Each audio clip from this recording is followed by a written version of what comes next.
What is up, ladies and gentlemen? It is your boy Niner Sickness coming to you live on a Tuesday afternoon with my brothers from a different mothers. We got my brother Pete. What's up, Pete? What's going on, Beto? Another beautiful day in Ninerland. Another win. Getting ready for this next game. Absolutely. What's up, Brandon? What you got going on? What's going on, Beto? Just another day in paradise. We got the dub. And I can't wait to get into this conversation with all the Brock Purdy slander from the media. So let's get Yeah, it going, baby.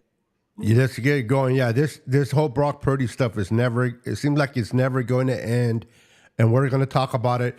We're going to talk about the Packers game first. I don't know about you guys, but it was a pretty damn close game, more closer than I really wanted it to be. It had me on the edge of my seat, biting all my nails, wondering, oh crap, is this going to be our season where we're going to have to tolerate Cowboy fans listening to their cries about, well, you're joining us on the couch and you got beaten by the seventh seed as well. And then you're going to hear all these Ram fans chirping away. But Brock Purdy, as bad as the game that he had, he said, I am not done with this season. I still want to continue when it mattered most, when the No pressure was obvious. on the most. The whole time going into the fourth quarter down by 7.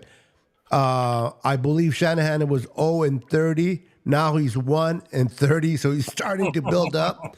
But hey, if you're going to get that one, why not get it in the playoffs? They can advance you to the NFC Championship game.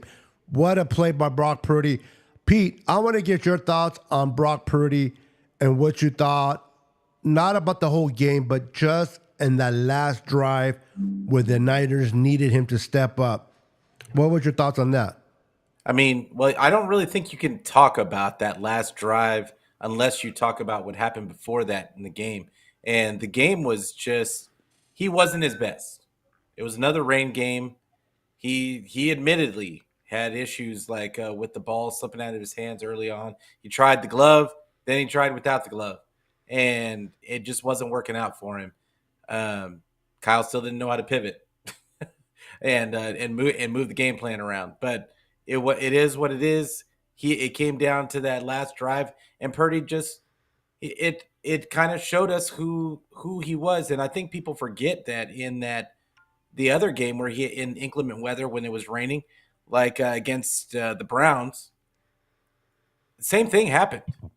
Even though he had a bad game for most of the game, he came through at the end and guided them down the field. It was just that it was a missed field goal in that game.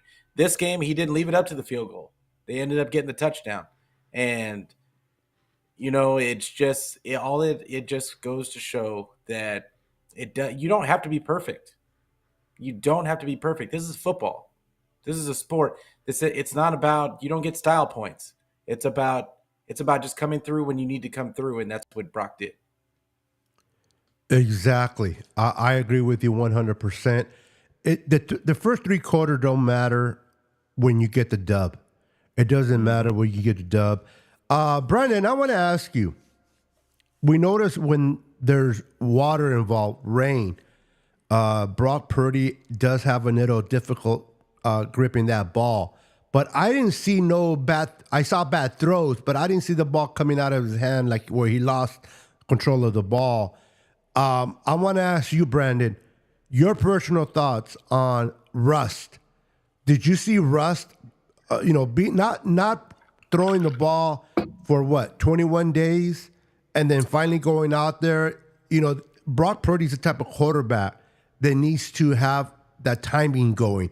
He's an anticipation type of quarterback. He's not your Lamar Jackson where he can bail out with his legs. How bad or how much did this Rust show up in that game, in your opinion, Brandon? I think it kind of showed up a little bit, at least. You know, the they start off slow, which I didn't want them to.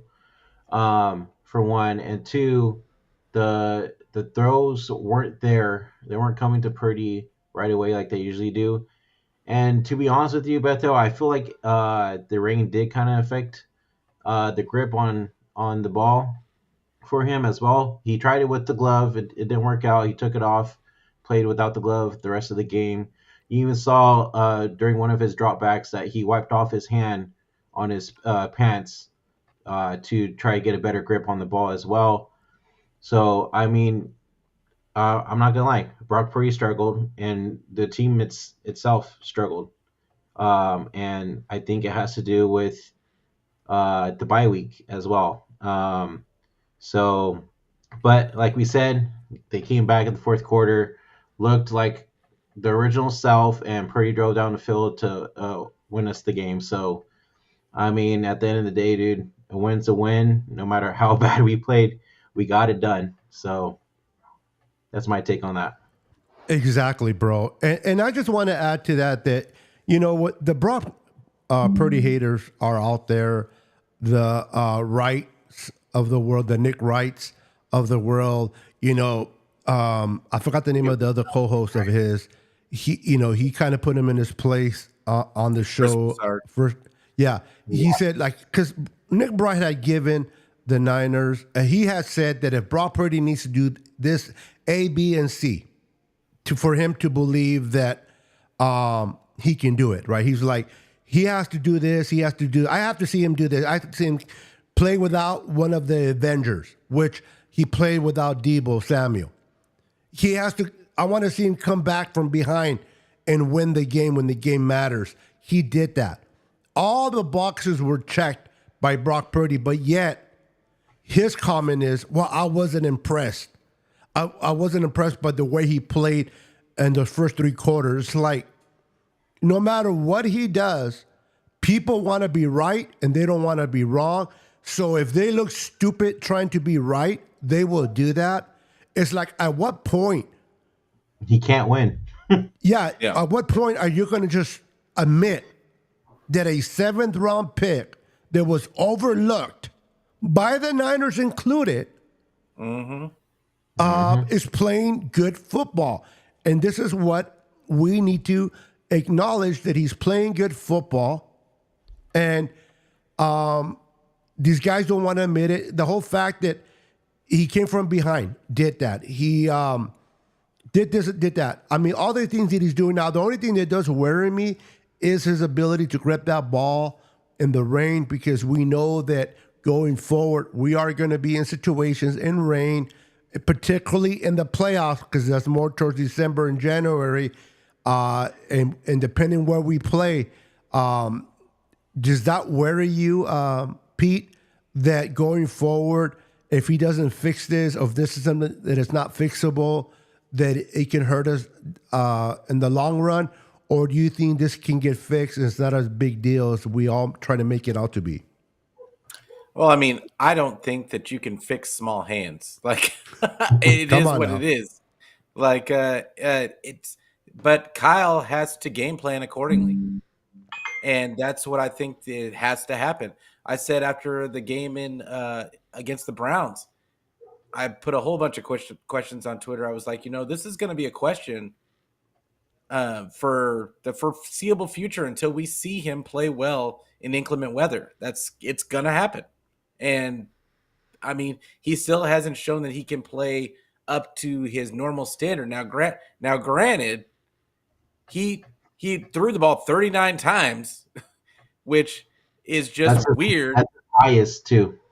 Yeah, which is just weird for Kyle to have him throw the most times he's thrown in a rain game, but when in a 1-score game. So don't tell me that he had to throw to come back. There was no reason for him to be throwing that much. But at the same time, I think that this is going to be something that it just kind of lingers with him. Kyle's going to have to come up with a different kind of game plan to make things easier on him and take some of the pressure off, like running the ball with the best running back in the league, and Chris McCaffrey, and so that he has maybe more than 11 carries by the fourth quarter. I mean, see, and that's what I was trying to allude to, and then you brought it up. Great that you brought it up. Brandon, I mean, if Brock Purdy is not comfortable in the rain, you got arguably the best running back in the NFL. You got Jordan Mason and the Elijah Mitchell just sitting there healthy. Why do you think Kyle threw more passes than running? What is your thought process of what was going through Kyle's mind in this? Like, why not run the ball, and particularly in this type of weather? This is a run type of game. Did that kind of surprise you that he threw more than run? And what is your thoughts about the whole ordeal? Well, I kept saying during the game, tweeting it out, and also putting it in my my live streaming play-by-play, whatever, that to run the damn ball, and we weren't doing that. And that goes back to Kyle being conservative for some strange ass reason. I don't know why. Yeah, for real. And Purdy didn't need to throw that many times. Like, mind you, again, that is the highest attempts that he's thrown this season, and 39 times is crazy to me, especially for a quarterback that doesn't really need to throw that many times when we have a awesome backfield. And then another thing too is, notice that Elijah Mitchell didn't get any touches either. Like, it was all CMC when we did run. So I mean, we need to figure. No! Don't forget about Juwan Jennings. Oh yeah, and Juwan Jennings.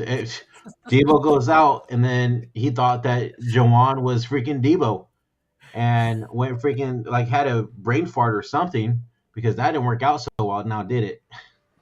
No, I heard that it was he called a play, and I'm not making excuses, and I hope people don't misinterpret me as trying to make excuses for Kyle, but he did say in his presser that he called a play. I guess he didn't realize the play that he called, and he was looking down. By the time he looked up, he's like, "Oh crap, that's the wrong one." But by that time, it was too late for him to do anything about it, and he just ran with it, literally trying to run with it. But it didn't work out. Shit like that happens.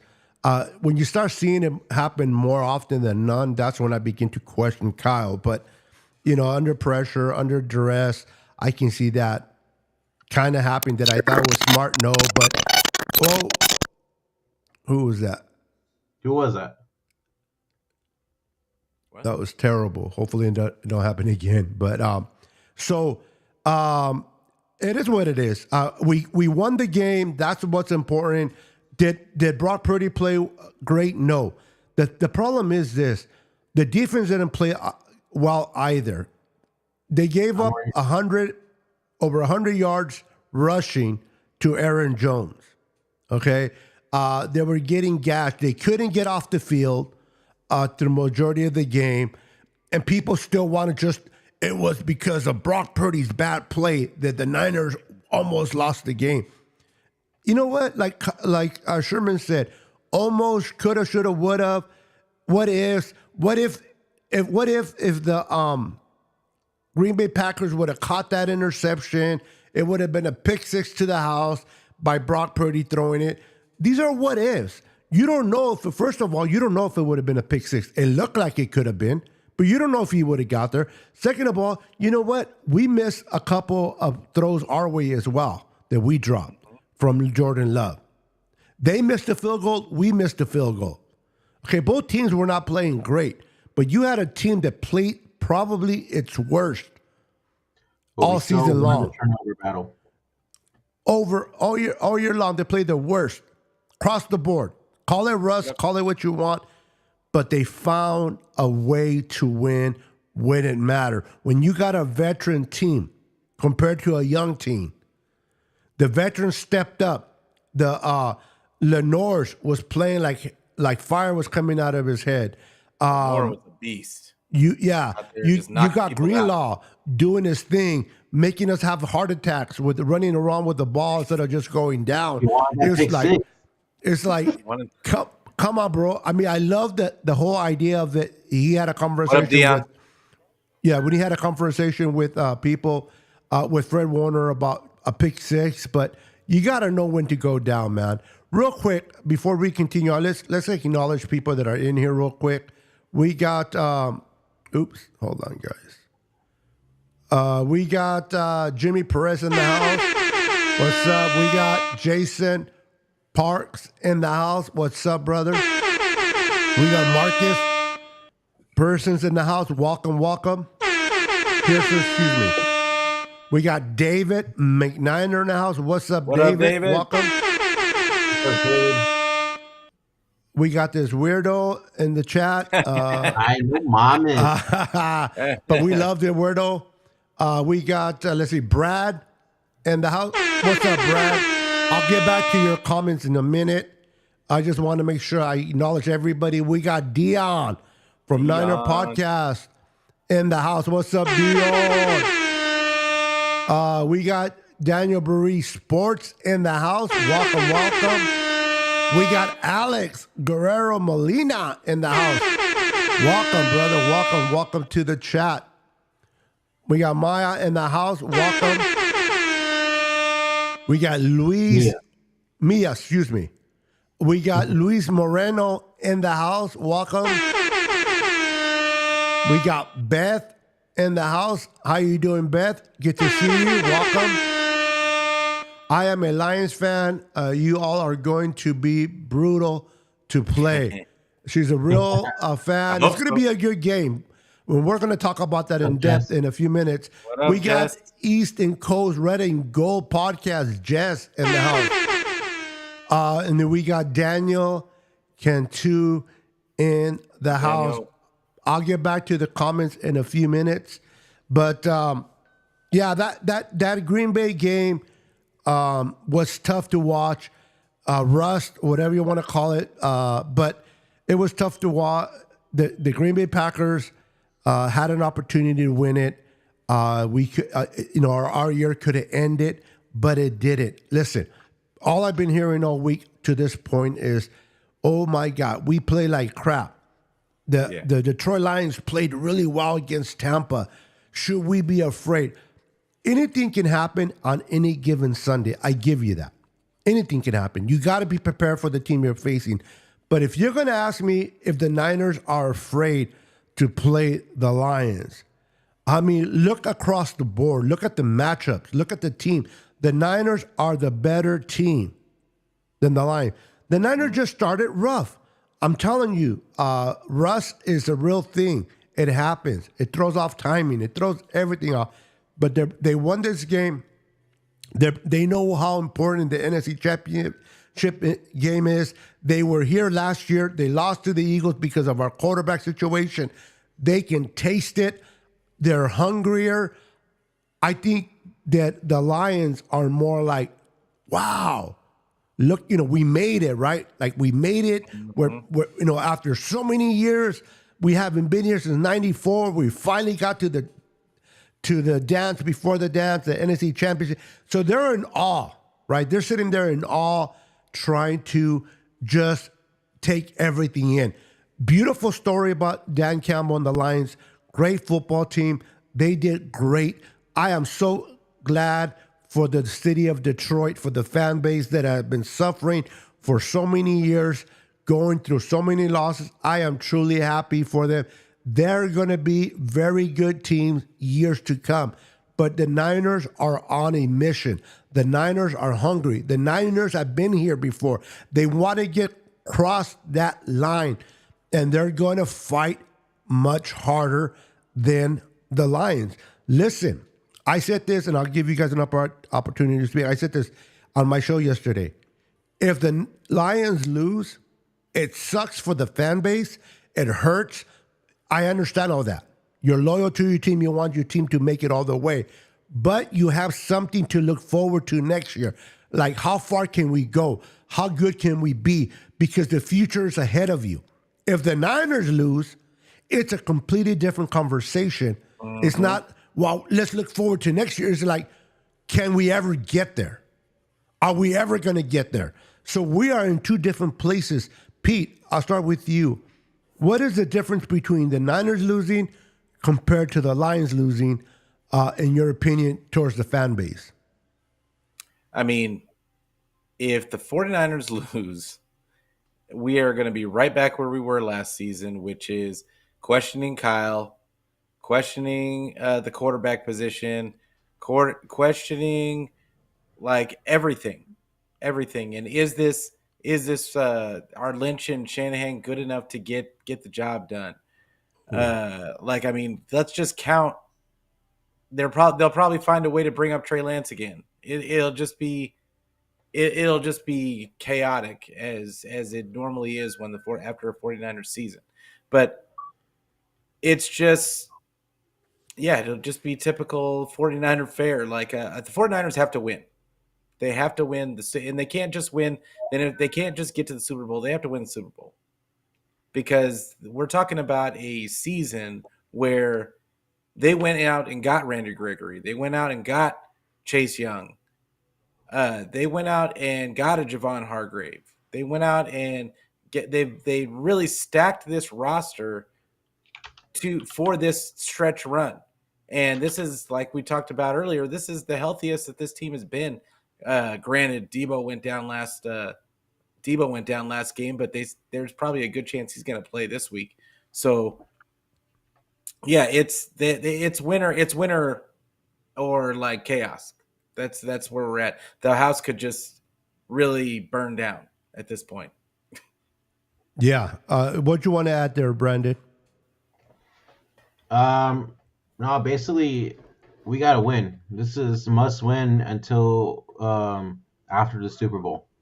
This is the year that we basically went all in. Like Pete said, we got Chase Young, we got Randy Gregory to help us out. Like, there's no excuses. I definitely, for sure, see the Niners playing 100% better this Sunday. And it's also sunny and 70 degrees this week, so we're in the clear from the rain. So we're good on that part. Yeah. But I think Kyle calls a different game this weekend, and the team just looks better all around. I feel like the only thing I have questions about is our front line on defense right now, because our run defense is not doing that great. I thought it was going to be better with Eric Armstead back, but dude, Aaron Jones ran all over us last week. So I'm hoping they get better this weekend for sure. Yeah, I'm with you. Listen, I know my brother from another mother. I love Dion from Niner Gang podcast. Beautiful man, wonderful person. I just don't agree we don't agree. We don't come eye to eye when it comes to Kyle Shanahan.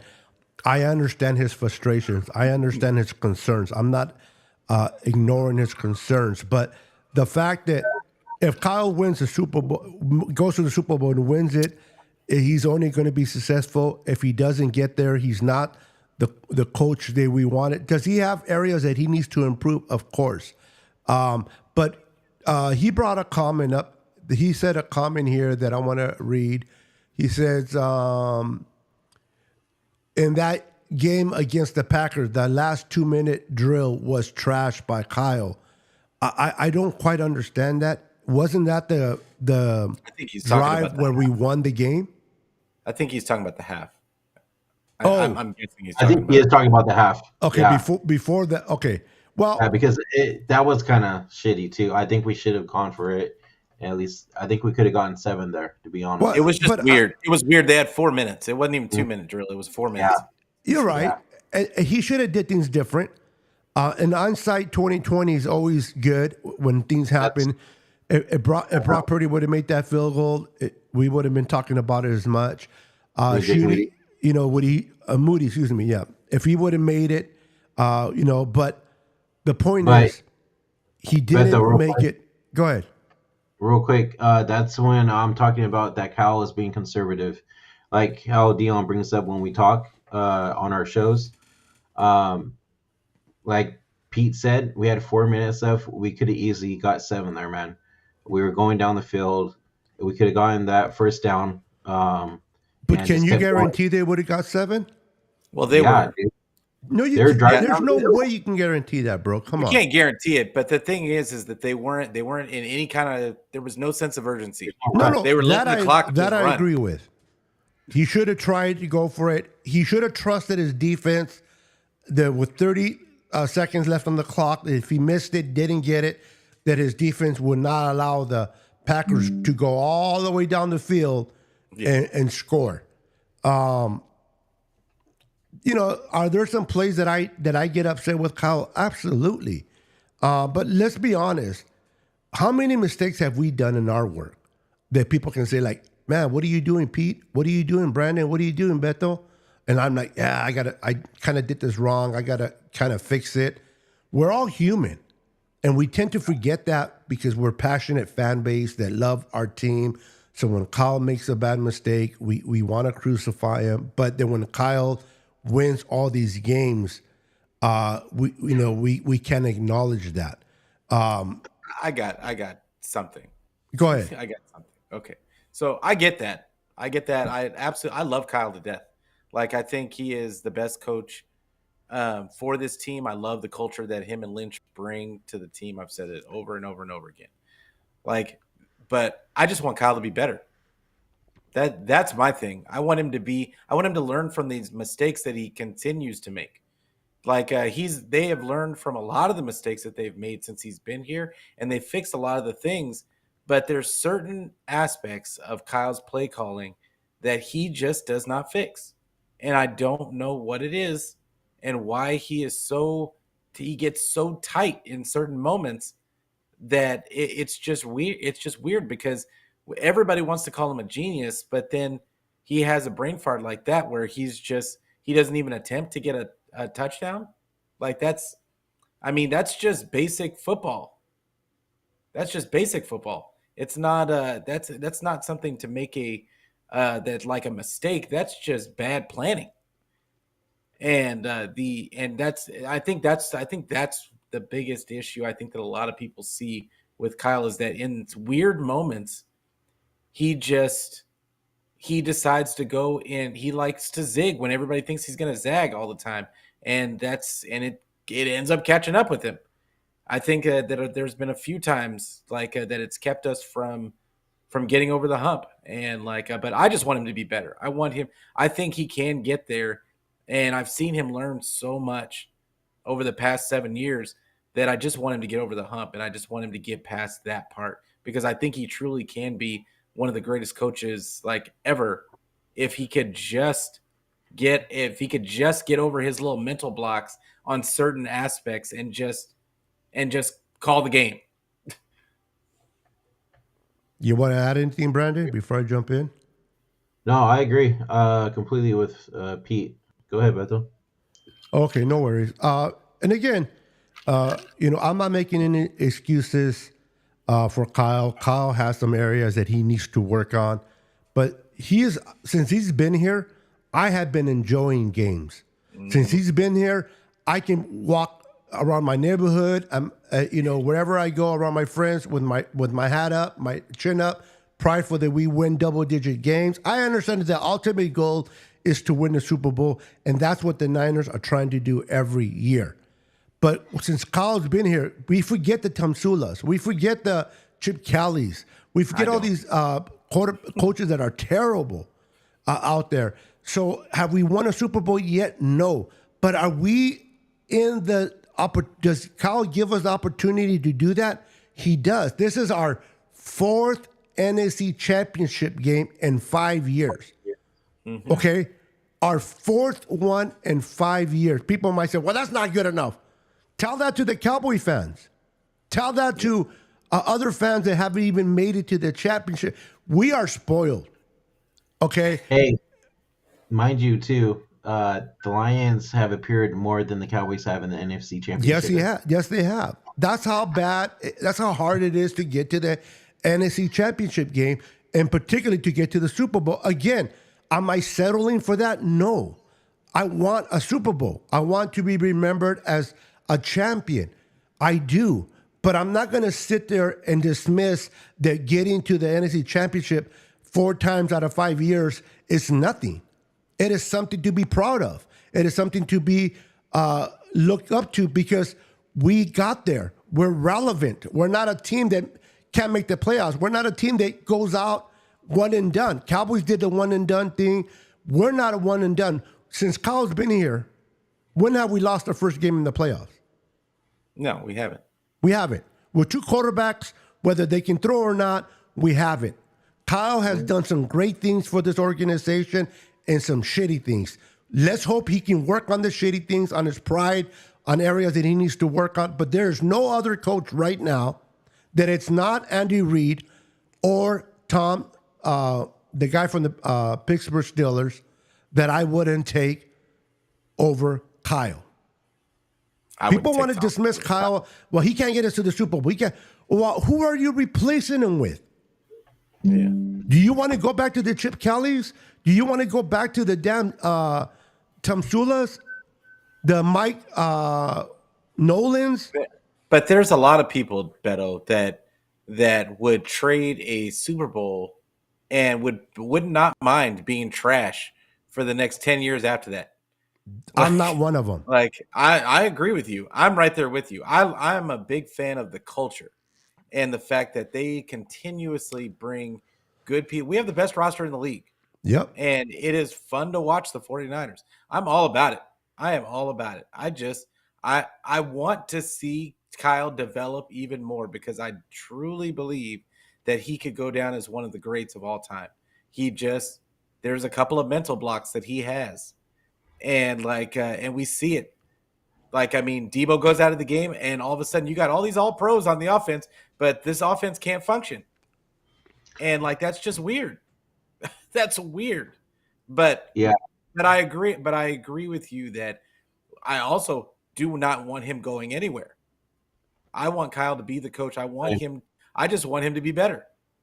There's nothing wrong with that. Nothing wrong with. Of course, you want him to be better. But let me ask you, Pete. Since 2017, now 2023, have you seen progress with Kyle? Have you seen him get better? Absolutely. So Absolutely. He is getting better. That's always to me enough. That shows me that every year he gets better. He's not the same Kyle in 2017 that he is today. If he was, I don't care how genius you are, I don't care how good you are, get out of here. But he has shown every year that he has gotten better. Maybe we want him to get better quicker rather than later, like the drive-thrus instead of home cooking. And I understand the frustration of that. But we're one game away for playing in the Super Bowl. I just want to be able to talk shit on Twitter. No. See, that's an honest response as a fan. As a fan. But if we win the Super Bowl this year, you bet your ass I'm going all over Twitter. And I'm going to be in every space. And I'm going to be in every space. And all you, and I know it's some of y'all listening out there, I'm going to be insufferable. Oh, we're capping everybody. See, this is what I don't agree with Dion. I'm sorry, Dion. And you are entitled to your opinion. And I can't say I respect your opinion because I don't. But I respect you as a person. And I know that's the way you feel, and I respect you as a person. But this comment here, Pete, I need some help here. Do you agree with Dion here on this? No.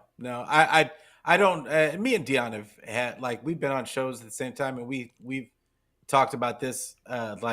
We just have differing views on it. Every fan can have their view on. They can fan the way that they want to.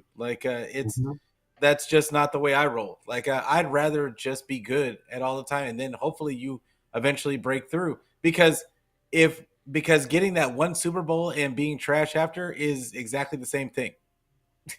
Yeah, you get a ring, and you get to enjoy it, and you can say you can say we have our sixth Super Bowl ring in our archives, but the next few years, and I'm not saying we could be trash, but there's two sides to every story, bro. I understand the desire to win a ring. Yeah. But if you're good every year, if you're relevant, if you're playing good football, if you have a good roster, it gives you opportunities to always say, maybe this is the year. There's teams out there when they start the season, they cannot sit there and go, this is the year we're making it to the Super Bowl. They're like, Can "Man, I bring up something? yeah, At the I know that a lot of people on here are on Twitter, and they saw before the game. Did everybody see Aziz Al-Shaair on the field doing the Oh dance hell with the yeah, I did. linebackers? That was Like, dope. did anybody else see Solomon Thomas in there with a Yep. 49er jersey on? yeah." Christian Even Bosa's brother is in there with a Yep. Niner jersey on. Yep. Two The Chains was there culture, also. yeah, the culture, yeah. He doesn't actually play, but like regardless, like the the the culture on this team, even guys, it's not just former players. It's guys that are currently playing for other teams Yep. feel the need to come back Yep. because they love their boys and they love this culture so much. They all talk nice about Kyle, and Yep. yeah, and they all respect Kyle. Like this is the thing. This is the biggest thing is what would happen if tomorrow Kyle and Lynch, or even just Kyle, got fired. There would be there would be such a humongous vacuum that, like, I don't think that you can replace that right away. We would go years and years trying to rebuild what we have right now. And like, there's nobody that could come. You could tell me could come in there and just replace what Kyle brought to this team. I just don't think that it's possible. But and maybe you have a name, or somebody else and maybe Dion has a name. I don't have a name, and it's just, I mean, it is what it is. But I respect the opinion. I respect the opinion. I understand the passion.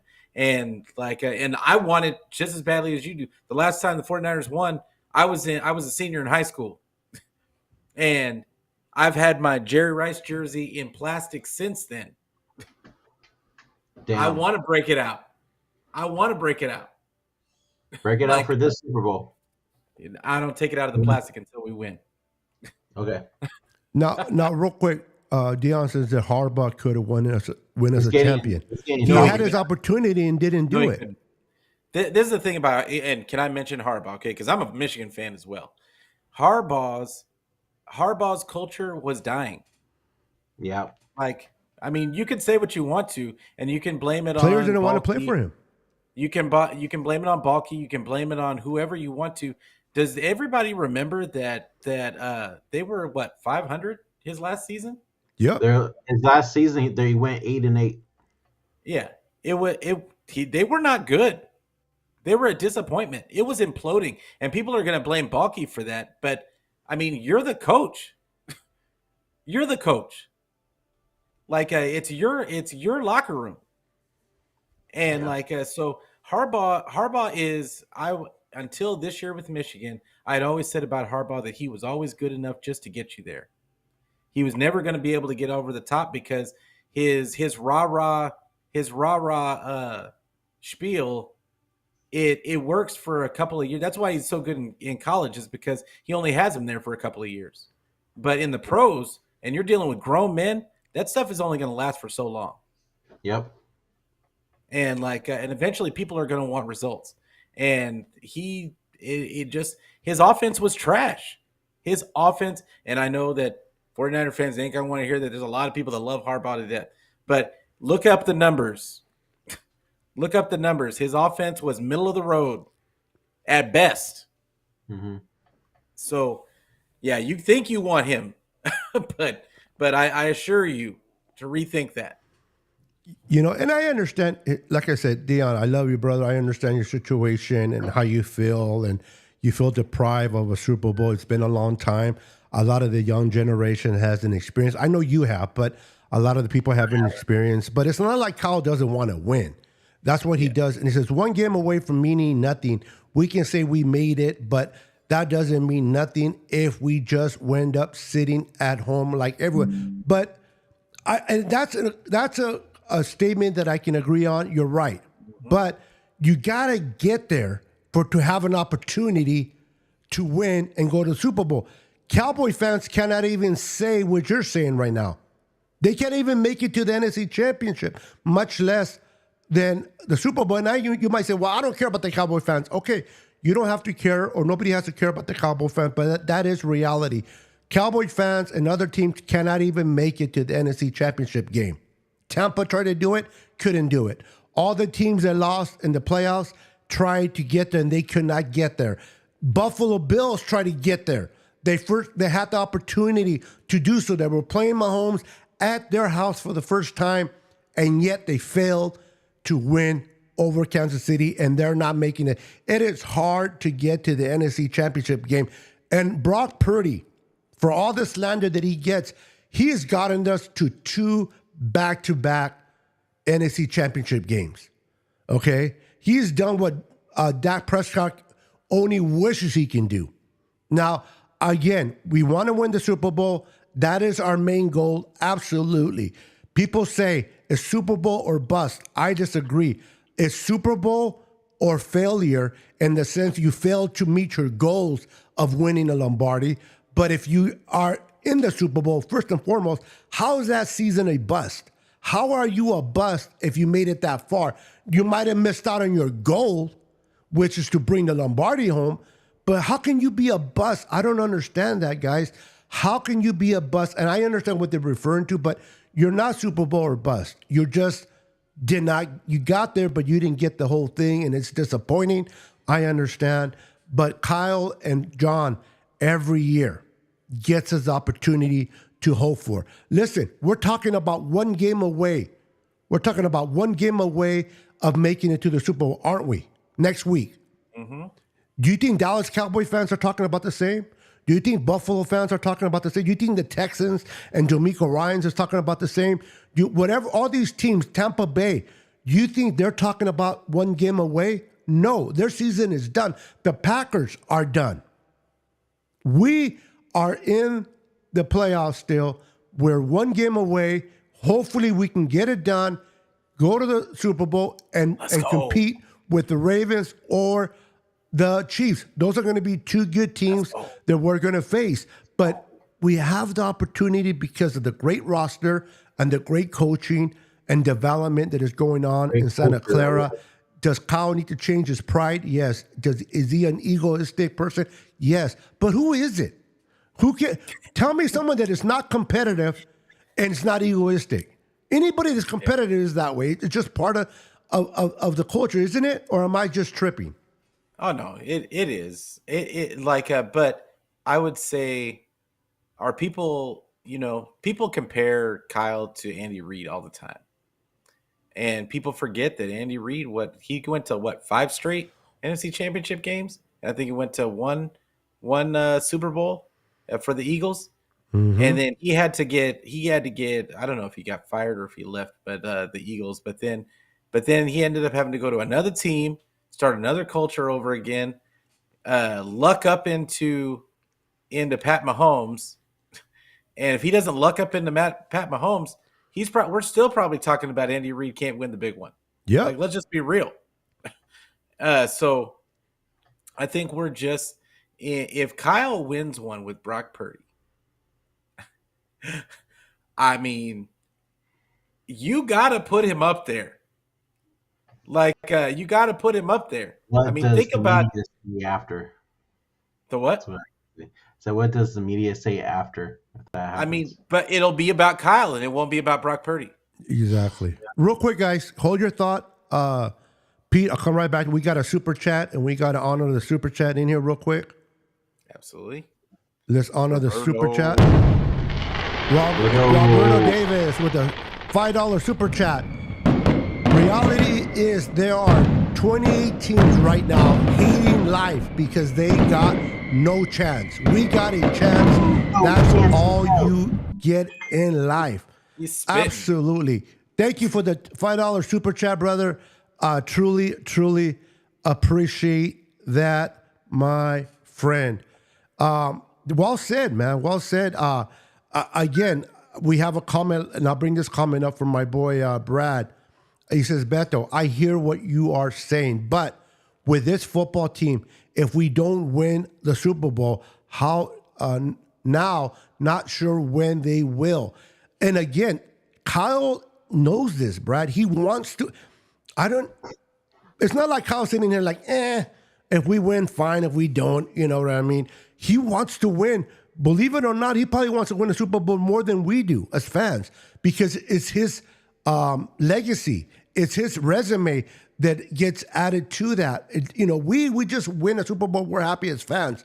But it's his legacy that gets tarnished or gets built upon. He wants to win it. And I understand Trent Williams is not going to be with us very long. We're probably going to lose some players here and there because of monies and things going on. Because once we pay Brock, I understand all that. I want to win a Super Bowl as bad as anyone. But all I'm saying is if we don't, as much as it sucks, I cannot sit there and say that we did not have a good run in 2022 just because we didn't win it. It would suck to lose. Yeah. But I don't know about you guys. I can't speak for no one else, but for myself, I still enjoyed watching every freaking game. Other than the Ravens one. But every other game, I enjoy watching. Why? Because my teams were winning. When we beat the Cowboys, who we all hate, 42-10, don't tell me you were sitting there pumping your chest. Yeah! When we beat Philly, in Philly, we were all hyped up, bumping chests and doing everything we could. Why? Because our team was doing great. Don't dismiss that and the process of not winning a championship as we're no good or Kyle sucks. Hopefully we can win it all. I don't know about you, Pete and Brandon. That is our goal. It is. We want to win a championship, but I enjoy this season. It will be like a cake with the, what do you call it, with the topping or the cherry on top if a Super Bowl is won, of course. But it doesn't take away how good. Yes, I'm a big boy and I use food as an analogy. The cake is still good, but it tastes better with ice cream. So delicious. Of course it'll be better with the Super Bowl. But you can't take away from the cake if it tastes good within itself. That's all I'm saying. And sometimes we lose that because we don't win the big one. Brandon, you've been a little quieter than all of us. Let me get your honest opinion. And you're young. Is for you, if we don't win the Super Bowl, is it a completely lost season for you? Like it wasn't fun. It doesn't matter whoever we beat. It doesn't matter the record we had. It doesn't matter. You want to forget about that season because we didn't win it all. Your honest opinion. Yeah, Super Bowl. I'm one of the ones that says Super Bowl or bust. I want this team to win so bad already. We've been to the same conference championship for the past 4 years, and we haven't gotten over the hump besides the 2019 season. So I would love for them to make it to the Super Bowl and win. So, yeah, Super Bowl or bust, in my opinion. But does it take away? What are you gonna? If they don't win, what are you gonna do? I'm gonna punch people.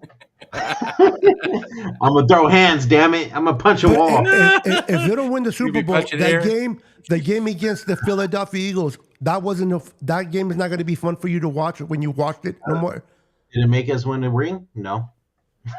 I don't give a shit, bro. I want a ring. So when we won that game against the Eagles, did you just like, okay, next game, or did you celebrate that win? No, it was great that we beat them, but who gives a shit? You said who gives a shit about that game, so you should have just said, okay, next game. My point being is, every game that we win is fun to watch, isn't it? Yeah. And hopefully we'll get to watch the last game and we win that game, which is the Super Bowl. But I'm just saying, enjoy the games we win. Go ahead, Pete. Beto. Like, do you remember when we won the last one in 94? Yeah. The feeling that when we beat Dallas and like that feeling in the NFC Championship game, just beating Dallas, because everybody knew at that time that was the Super Bowl. Yeah, that was the real Super Bowl. Yeah, it didn't matter what happened in the real Super Bowl. It didn't even really matter what happened to the real Super Bowl. We all knew we were going to beat the Chargers. Because whoever represented the NFC is going to win it. Yeah, absolutely. Yeah, back then the NFC was just destroying the AFC. It is. I want that for all the younger fans, because Brandon don't remember that. He's never had a chance to go to have that feeling. And so I I understand. I understand. absolutely. Like it's it sucks. Like it sucks. Like be just rooting for a team over and over and over again, and they just can't get over, or they get close, and there is no more excruciating pain than Kaepernick barely missing Crabtree in the end Yeah, zone. I hear you, Baltimore. bro. There was no that's worse pain painful. like than when you almost get one, and but especially for the people that have like I can say, oh, like I've seen multiple Super Bowl wins by the Niners, but a lot of these fans out here today, they can't say that. They can't say that they've seen it. So I get it. I get it, and I completely validate your feelings, Brandon. No, no. Like, With, let me with put it that this said, way I real quick. agree with you, Brandon, Yeah. Dion, and all those. I think Dion Well, did see one, but yeah. those that have not seen a Super Bowl other than a rerun on VHS or whatever you watched it at. I still have it on VHS. Yeah, so do I. I do understand. I'm not trying to be insensitive. You know, I got to see all 5 Super Bowls. I got to go to the parades in San Francisco and watch them go down and lift the Lamborghini. And we were champions all year long. The pride in that as a fan. I want that as well for each and every young Niner fan that has never experienced that. I want to see the Steve Young yell, hold the trophy like he's having a heart attack, Oh, next to Jerry Rice. I want to see that feeling for Brandon. I want to see it for Brad, for everybody in the chat that hasn't seen one. I do want that. I do want that. And hopefully this will be the year that we can experience that. But all I'm saying is that it's not a bad year just because we don't get it. It is frustrating because we don't get to see what we want to see, but it's still a good year in my opinion. But hopefully at the end of this season, we'll be talking about how the San Francisco 49ers are Super Bowl champions and Dion can fall Yeah. in love all over again with Kyle and marry man. Kyle after the Super Bowl. Right. And that'll be the ring that Kyle puts on Dion's finger. Is And that what if Super this Bowl is the ring. beginning? I love it. What if this is the beginning of the Purdy, like Come on now. 20 I wouldn't years, be hating 20 it. years of Purdy? Yes. Hey, let me put it this way, guys. Let me put it this way. I've seen my other teams win titles, and I felt some type of way about them. Right? I've seen my Giants win three out of the 5 years that they won. I've seen the Warriors win 4 out of the 5 years that they won. So the only team left right now is my Niners and of course the Sharks. But I'm not seeing the Sharks anytime soon. So we're just focusing on the Niners right now. So it'd be freaking wonderful to see the Niners finally win one. And football just means, I don't know. Football, it just means so much. I've been a fan of baseball and basketball for so long, and but football championships to me, Mm-hmm. just mean so much. They just hit different, and because there's so few and far between. Like teams just don't. I mean, the whole Patriots thing, that just doesn't happen normally. And we us winning what, 4 in the 80s. It was 4, right? Yeah, it was, well, kind of. But it that doesn't, even that's a lot. That's a lot for any team.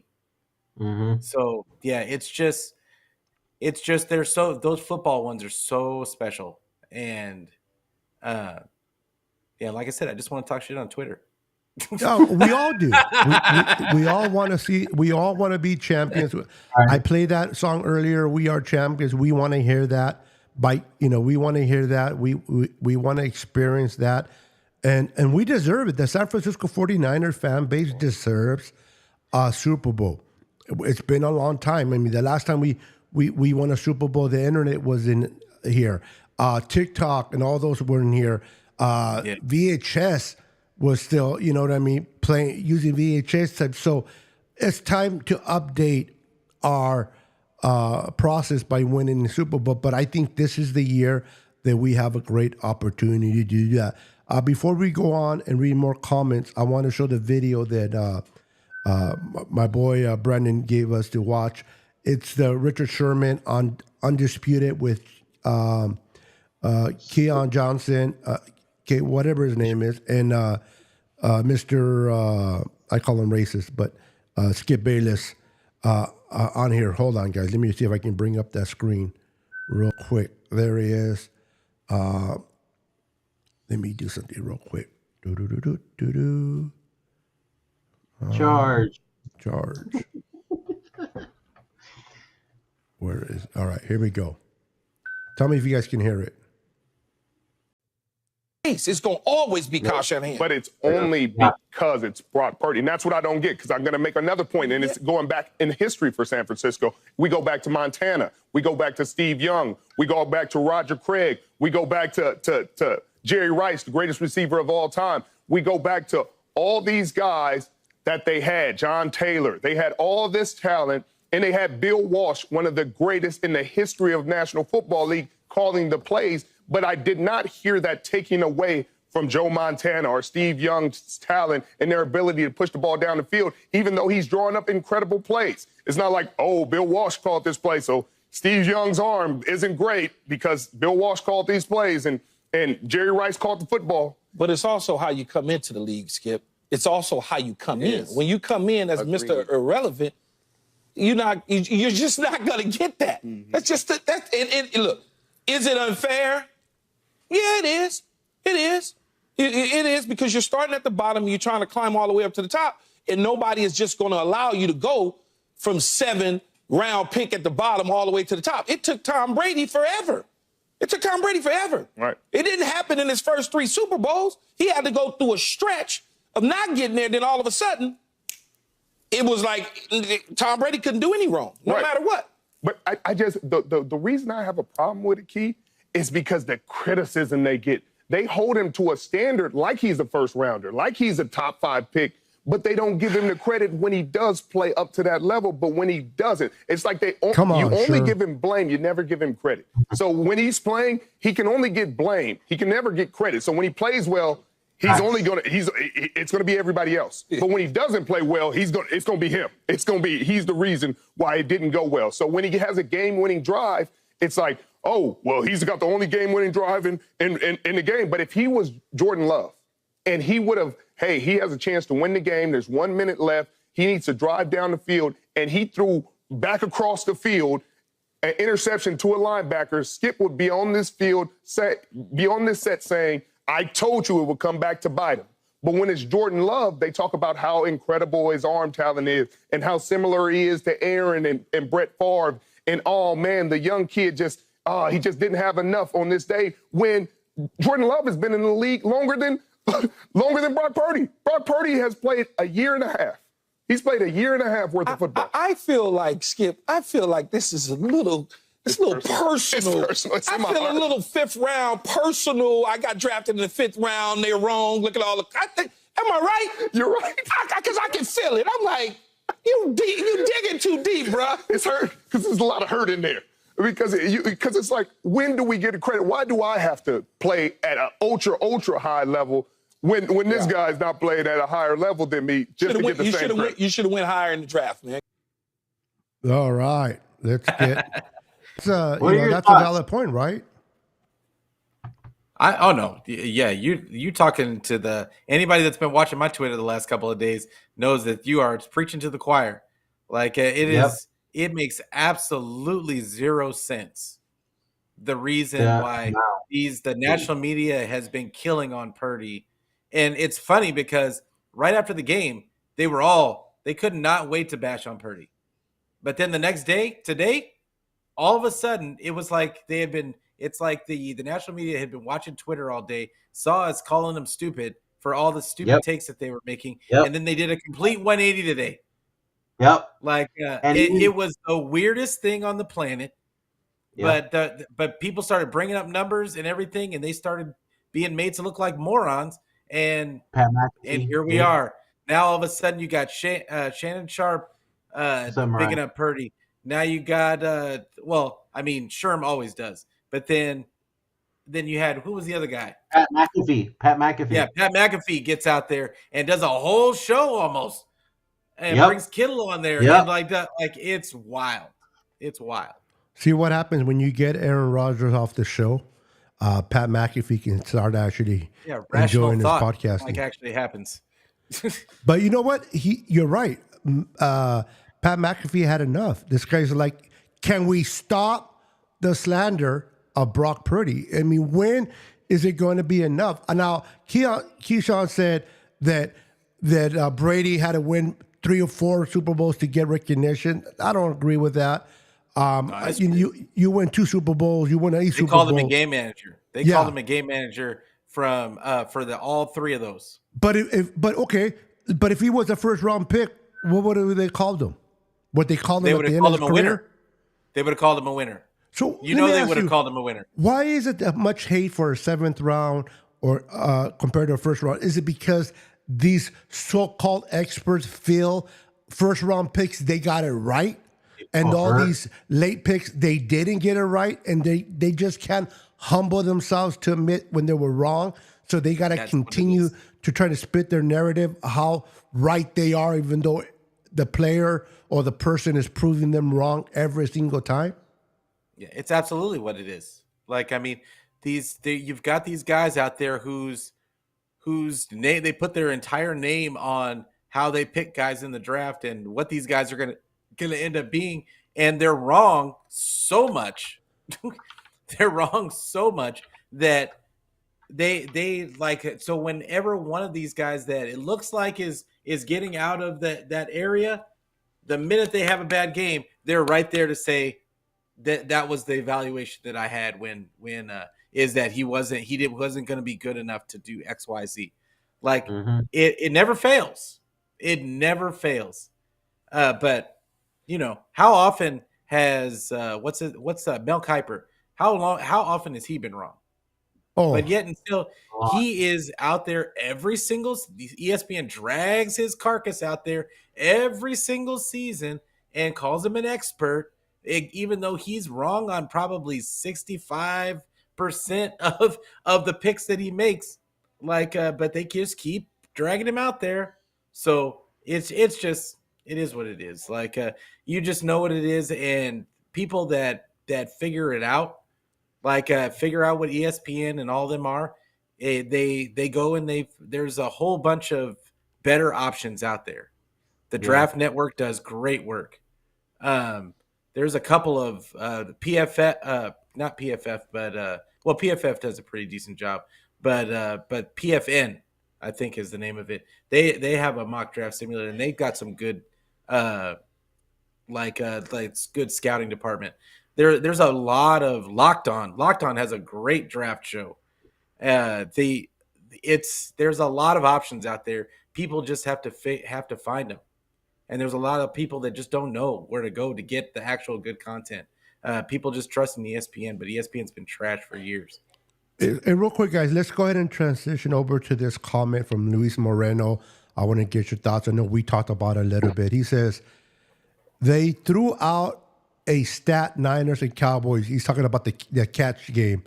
Montana had a horrible game. I believe he had 3 INTs and a fumble. You are correct about that. Last, but came back to win the game. Point is, there's games you have to win ugly. Listen, we know who Joe Montana is today. He's the GOAT for a lot of Niner fans. He's in the Hall of Fame. He had a wonderful career. But at this point right here, at this game right here, and I was there at Candlestick, that game right there, Joe Montana wasn't the 4-time Super Bowl champion. Joe Montana wasn't the GOAT. Joe Montana wasn't the Hall of Famer. Joe Montana was a 3rd-round pick from Notre Dame that struggled in a championship game but won it when it counted. And it's remembered because he won it. And now, fast forward, we know what Joe Montana is. I don't know. We don't know what Brock Purdy's going to be.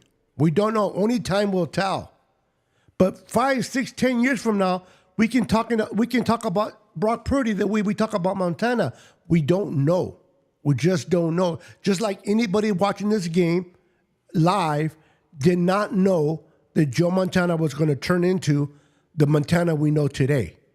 Nobody knew. And if you did, if you said you did, you're lying. Yeah, you're a liar. And Yeah, and you're a if liar. you did, you should be rich because you should have bet money. Or you should have did some investing. The point being is nobody knew, and I'm going to get your thoughts, Pete and Brandon, of the Montana. He threw 3 INTs and he fumbled the ball once, 4 turnovers, and they came back to win it with a pass that I truly believe wasn't even intended for Clark. Maybe it was, but Clark had to go up and get it to get that a touchdown. But everything else is history. What are your thoughts of this comment by Luis Moreno? Thank you for bringing it up, Luis. Go ahead and add to your points on that, Pete. Oh, look, like we talked about this one off air. Like Shannon Sharp came out with that stat, and like I mean, it's real talk. Like this, if you look at some of the greatest quarterbacks of all time from yesteryear, back when the games were much different, quarterbacks were almost had as many interceptions as they had touchdowns. Look at some of the greatest quarterbacks. Look at John Elway's stats. They're not good, like by today's standards, but he's considered one of the greatest of all time. But that's because back then defenses were allowed to do a lot more than they are today, and just scoring was a big thing. But you look at some of these quarterbacks, and the reality is this: we put a ridiculous amount of pressure on them to be perfect all the time, and that's not possible. It's not possible to be perfect all the time. You're gonna make mistakes. Most quarterbacks are gonna make mistakes. Patrick Mahomes, the best. I would say everybody would say he's the best quarterback of today, and he makes mistakes. He makes mistakes, and things happen. But guess what? He gets a chance to come back and right his wrongs, and that's what it's all about. The game doesn't stop as soon as you make a mistake.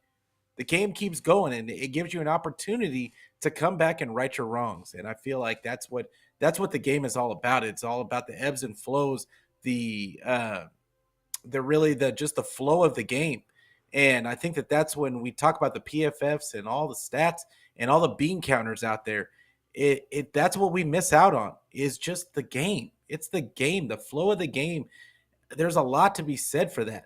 And we just miss out on it trying to count beans all the time. So that's all I had on that. You want to add to that, Brandon? No, I agree with everything Pete said. Yeah, I was going to bring up too, Patrick Mahomes has made mistakes as well in his games, but you don't see anybody bashing him for his mistakes when he plays bad. Josh Allen, same thing. What he did wasn't that great this year. I mean, even though they made it to the divisional round, his season was a struggle, and he has thrown for the most interceptions and everything. But you don't hear anybody really talking hella bad about him. So, any quarterback would make mistakes.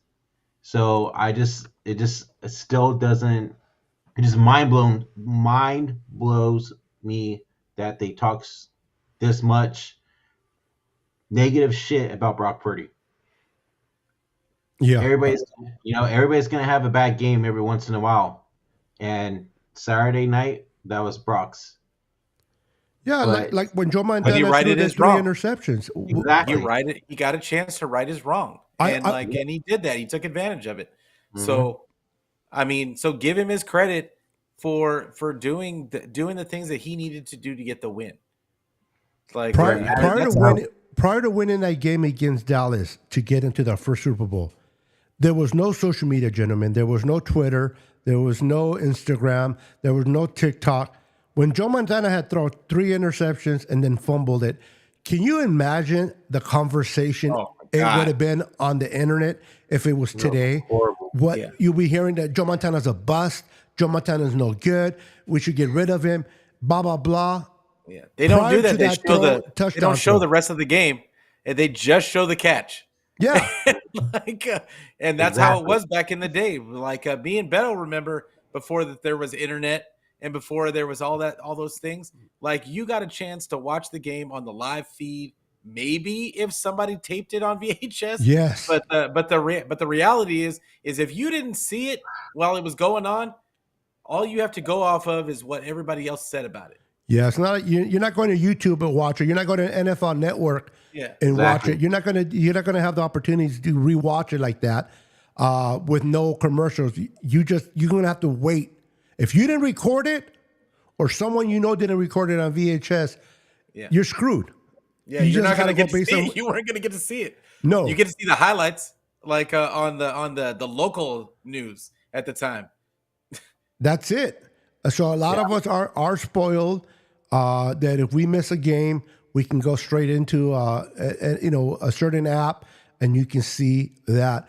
Real quick, guys, as we got to an hour, let's go over real quick our picks of last week, and let me double check real quick. And then Beto, after that, I kind of want to get your guys' take on this week's game before we end it. Oh yeah. We'll leave that as the last pick, and then we'll emphasize on it. All right. So Pete, you took the Chiefs over. You took the Ravens, you took the Lions, and you took the Niners. You're 4-0 on that one, baby. Woo! Look at that. Brandon took the Ravens, finally, the Lions, the Bills, and the Niners. You're 3-1, Brandon. Damn.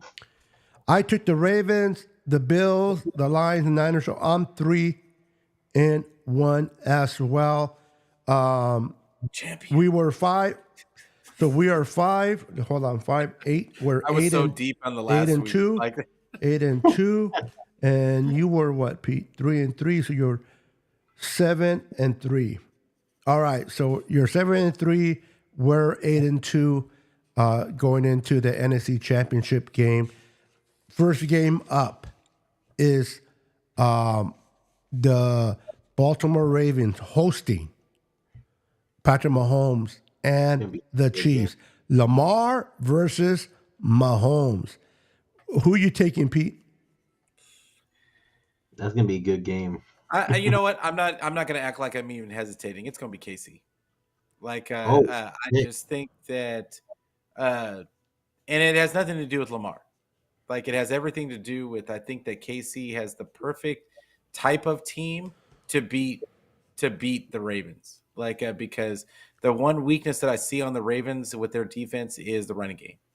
Like and I know people are going to say, well, the Texans couldn't really run the ball, but the Texans couldn't run the ball against anybody all season.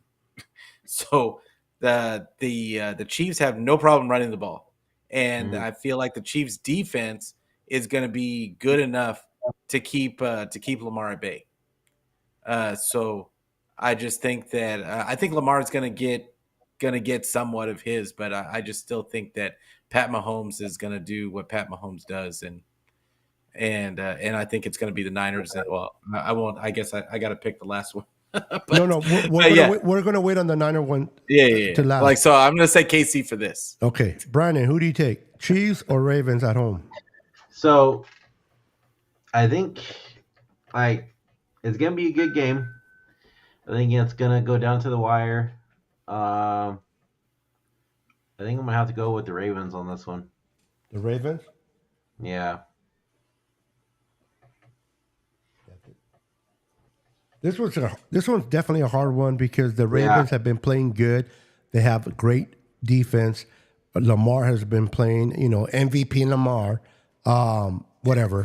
But KC, man, that defense for KC is no joke either. No joke. And when you have Patrick Mahomes, who has been there, and they game up for big games. Yes, like that's the thing. Their defense always gets better somehow in the big games. And I think that Lamar is going to be. I think it's going to be more pressure on Lamar than it is on Patrick Mahomes. Dude.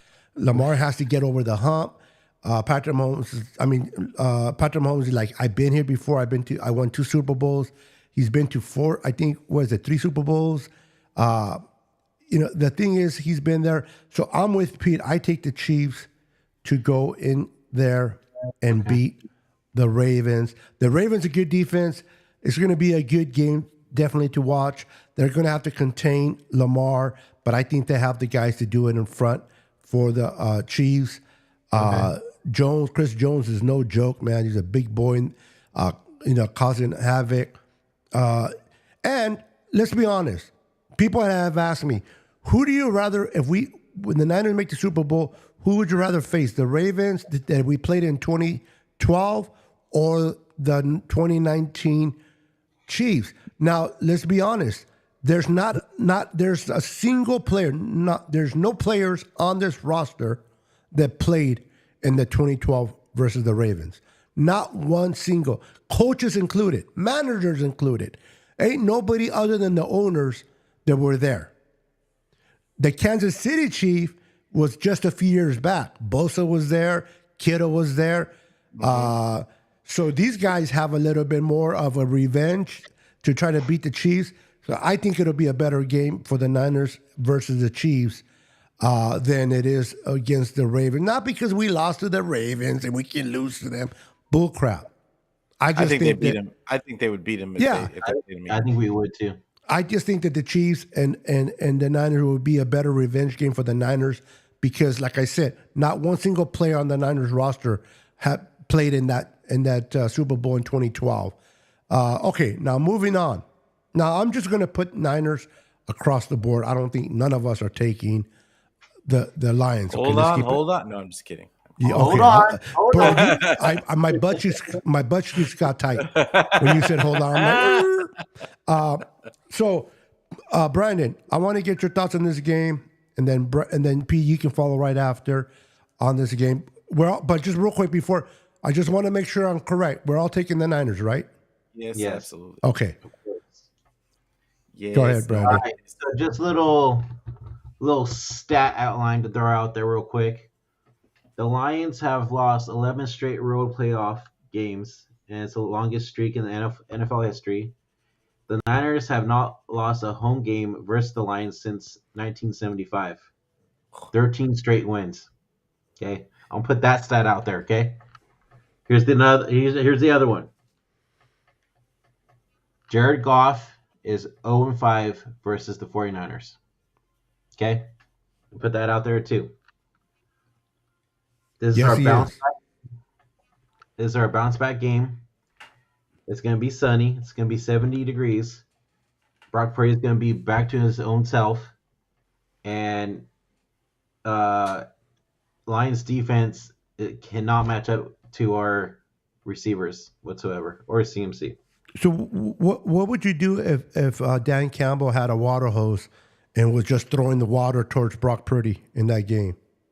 Hey, I wouldn't put it past Dan Campbell. So the fact that so here's another thing I want to bring up too. I was listening to First Take today, right? Or maybe it was yesterday.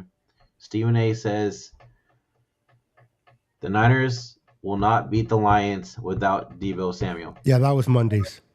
Yeah. Thoughts? Give it to me, Pete. But hold on. Let Pete finish. Let them talk about the Niners first, bro. Brandon, I love Brandon. Go ahead and comment on the Niners, and Lions game, and then you can answer Brandon. Yeah. So I love all the stats. Mm-hmm. All that tells me is that they're due. My dad, me and my dad used to talk about that. Like anytime we would be watching sports or whatever, and they would show some graphic on there that this guy is 0 for blah blah blah blah blah blah blah blah blah. Like we'd be like, that just means he's due, and then something big would happen every single time. So I don't even I hate stats like that. But I still think the 49ers are going to beat the Lions. Yeah, now, stats are meant to be broken, right? Just like records. They are, but not today. They can be broken today as long as they don't get broken on Sunday. But I got you. That's what I mean. I know. I'm being an ass. No, mom is. No. Hey, bro, I love both of you guys, man. Listen. I was doing a show with someone else on Tuesdays. When I stopped doing it, they kindly asked me to come back to do their show, and they're doing a great job over there. I love them. They're amazing what they're doing, but I just couldn't leave this pack. You guys are awesome. I really enjoy doing a show with the two of you. We have a lot of things in common, or not common, obviously common Niner, duh. But we have a lot of perspective that we agree on and disagree on as well. I don't know about you guys, but I was thinking about implementing a Dion, but something we'll talk about because he can bring a little bit of a difference. Like sometimes we need to give the audience something to argue or dispute with. Yeah, I'm down. I'm down. Because let's be honest, when we all agree all the time, people are like, but when you bring a little fire like Dion, like a little firecracker, it'll be fun to watch. But we'll see. But I love the both of you. You guys are amazing. So now that you said what you said, what are your thoughts to Brandon's question? Yeah, I want to finish my thought on the 49er game. So I absolutely think the 49ers are going to win. The question to me is Kyle going to make it easier on Brock by running the ball? I just think that it needs to happen. And I don't know if he's trying to save it for if he gets to the Super Bowl, but we can't be doing that. We can't be doing that, Kyle. We need to deploy CMC. We need to get everybody involved, and it needs to be a full team victory. I just think that they need to go into this with the thought process that they're going to run the ball down Detroit's throat. Now, Detroit has a pretty decent run defense. Very decent is an understatement, bro. Yeah, what are they, third against the run? So and they can run the ball very well. But at the same time, that you still have to run the ball to keep them honest. And that's the whole thing, premise behind it. Now, what was the other question? The other question was about if they don't have Debo, that they can't win. I don't think that if they're planning for no Debo, I think it's different than them just not having Debo. But absolutely. But I think that even if they don't have Debo, there is still no excuse for them not winning this game because they have Kittle's an All-Pro. They have Ayuk is a second team All-Pro. CMC is an All-Pro. You have other weapons on this squad, and there is no excuse for losing this game. Period. Point blank. Facts. So it's I just think that it should not be a problem for an offensive genius to figure out how to use a bunch of all pros to get a victory. Yep. You would hope That's it. I agree. Hey, for myself, the Niners and going against Detroit. Again, it's a wonderful Cinderella story. Everyone wants to see Detroit win. Everybody's against the Niners right now, and I would have it no other way. They want to see the Cinderella story. They want to see the Dan Campbell. And again, I want to give credit to Dan Campbell and the Detroit Lions for as well as they played. There's still some pieces that they're missing, but they're a great team. But the Niners have to stop the run. I know it's cliche. I know, but they do. They can't afford to give the Lions that same yardage they gave to Aaron Jones. They got to do better. Now, I believe that this will be the second game of Eric Armstead.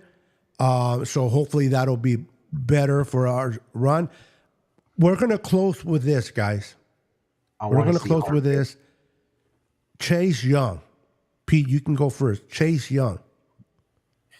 Has he been a disappointment since we brought him in totality? Absolutely. I mean, I don't know if you could call him a disappointment per se because we got him for basically nothing. Yep. I mean, he at the very least he's given us depth.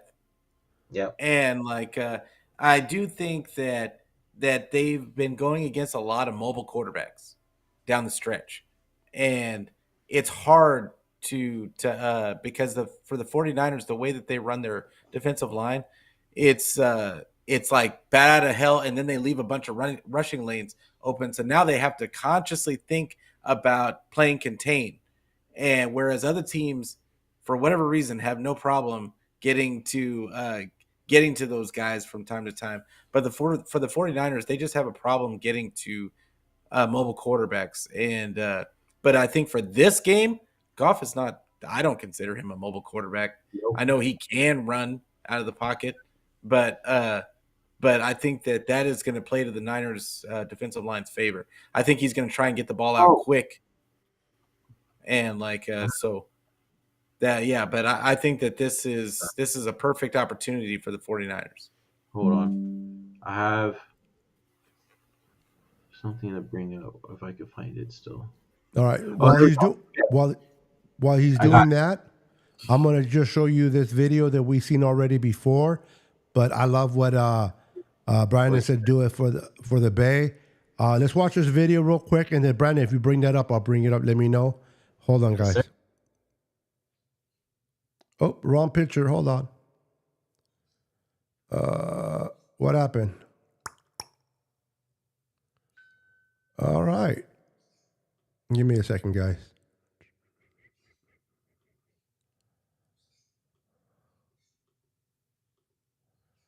Oh, that's interesting.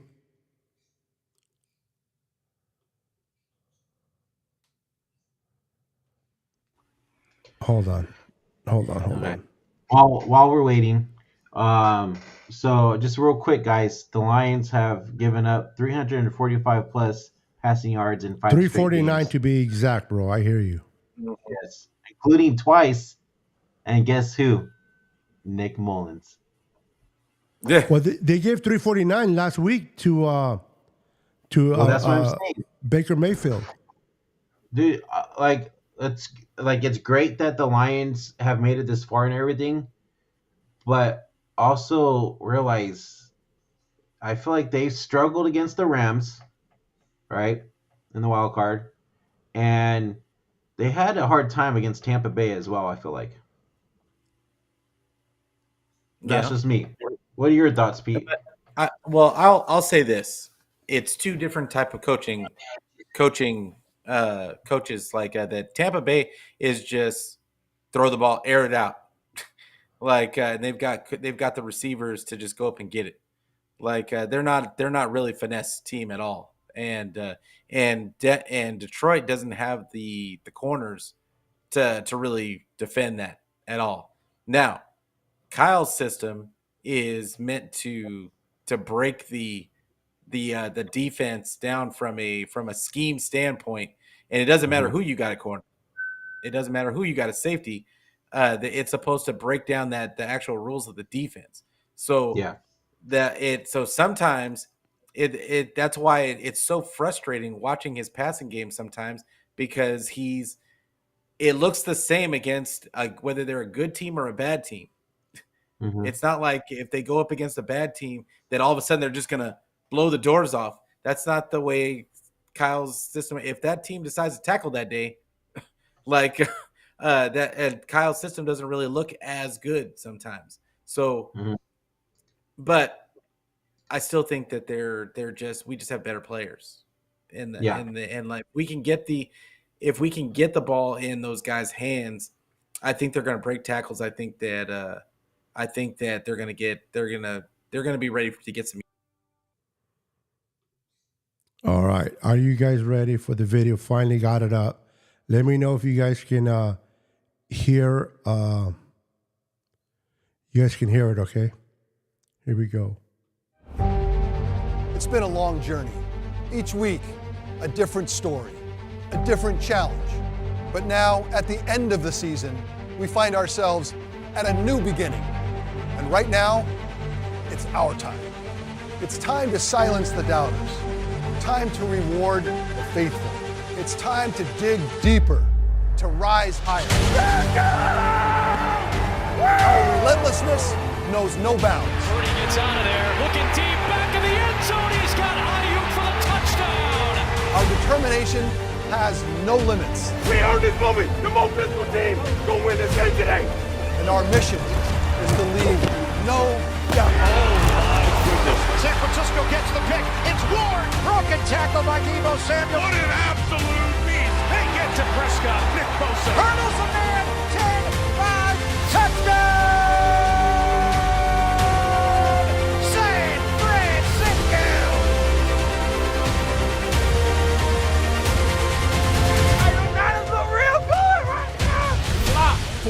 team, for the faithful, for this moment.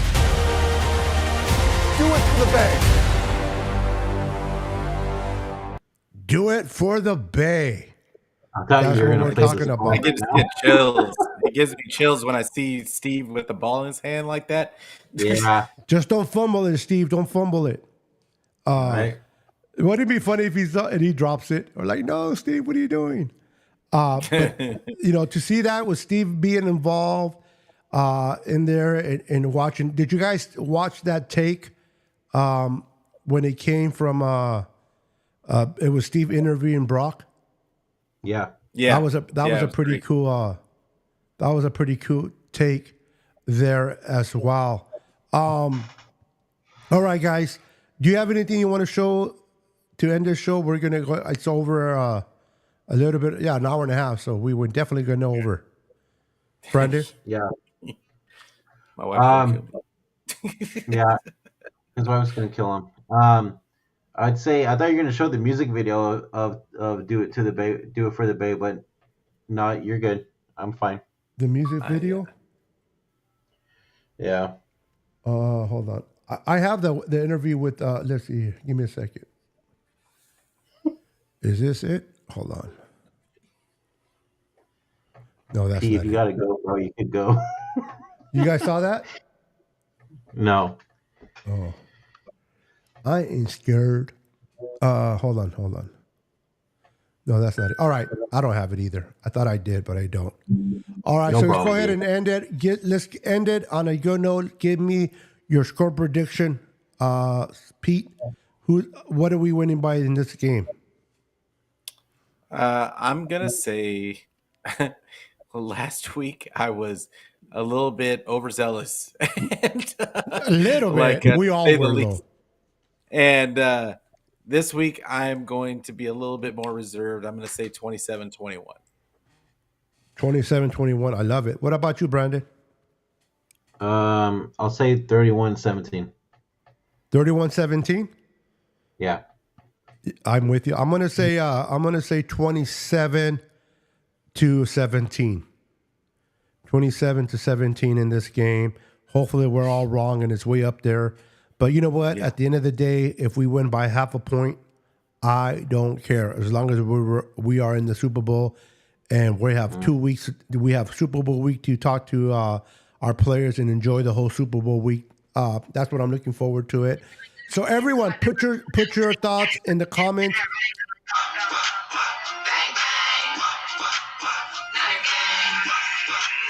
Look at him dance. I like that. He looked like those guys from what do you call it? The Roxy guys, the ones I forgot. The Roxbury. Yeah, Broxbury, yeah.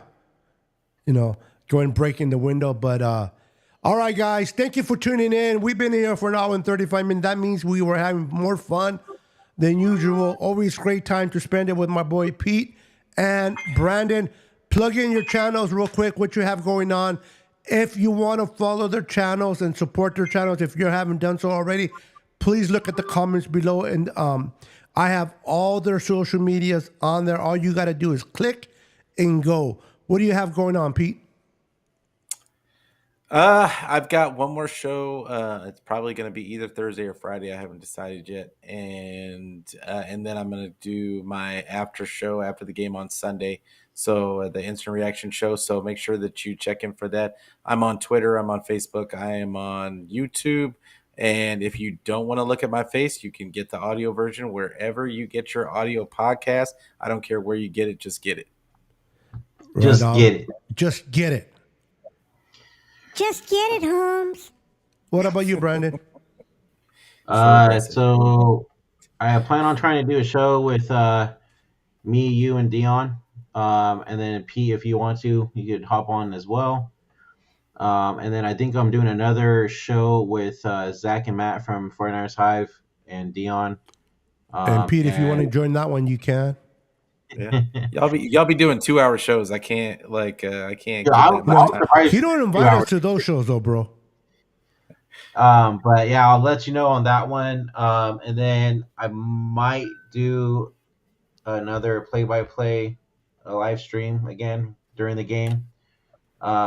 last week I was kind of late because I actually went to the stadium for a tailgate, so that's why I was late. But this weekend, if I do it, I'll be on time, and then we'll probably also do a post game show after the game with me and Beto, possibly. I don't know. We'll definitely keep tuned to our channels. We'll definitely figure something out. Also, for myself, on Friday, I go on with my lovely co-host Jess from East Coast Red and Gold podcast. We do the Niners Now podcast on Fridays at 6 p.m. Pacific Standard Time. Come and join us and support the channel. We appreciate each and every one of you. Thank you, all of you, for your comments in the chat. They were great comments. I just want to say thank you to every single one of you. And let's go Niners. Let's go and beat the Lions. Send them packing home and get our win and move on. Until then, we are out of here. Peace. Bang, bang. Niner gang. Bang, bang. Do it for the Bay. Bang, bang.